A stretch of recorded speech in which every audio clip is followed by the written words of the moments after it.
quels vont être les bienfaits? Parce qu'il y en a beaucoup. Moi, j'adore la chlorophylle, je l'utilise principalement. C'est pour ça que je vous ai un peu soufflé. Ce serait bien qu'on parle de la chlorophylle.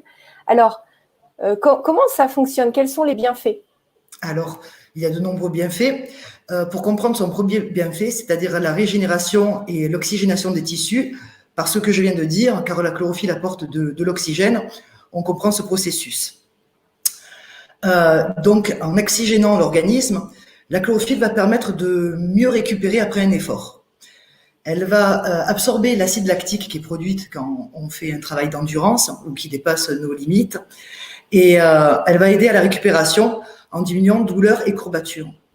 À ce sujet, nous avons sponsorisé il y a quelques années un groupe de cyclistes amateurs pour lesquels nous avons fait une jolie tenue de sport.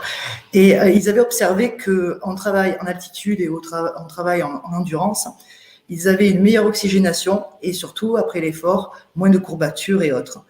De nombreux praticiens ont corroboré ces observations, c'est-à-dire qu'avec leurs sportifs en endurance ou des sportifs en altitude, ils ont remarqué une amélioration de leur performance et bien sûr de la récupération, comme je l'ai dit. Et personnellement, je le conseille beaucoup pour recommencer une pratique sportive, car ça peut être un peu décourageant au début d'avoir tous ces douleurs et courbatures. Alors ensuite, la chlorophylle est un fabuleux nettoyant et purifiant de l'organisme. Elle détoxifie l'organisme, particulièrement le foie et les poumons, et elle enlève toutes les substances nocives. Ainsi, la chlorophylle lutte aussi contre toutes les moisissures et les champignons contenus dans le corps. On peut observer que dans la nature, lorsqu'il y a des plantes dans un milieu tropical, chaud et humide, elles ne pourrissent pas, et ce, grâce à la chlorophylle. Ces plantes peuvent pourrir une fois qu'on a coupé la tige, par exemple.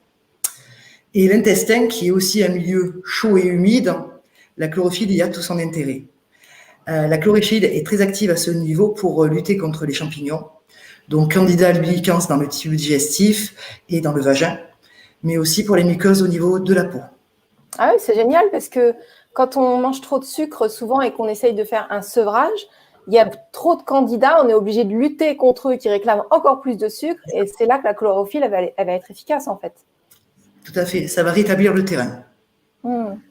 Ça va le rendre moins propice à la colonisation des champignons. Et pour le candidat, de toute façon, il faut le faire mourir de faim, plus de sucre. S'il n'a plus de sucre, il meurt.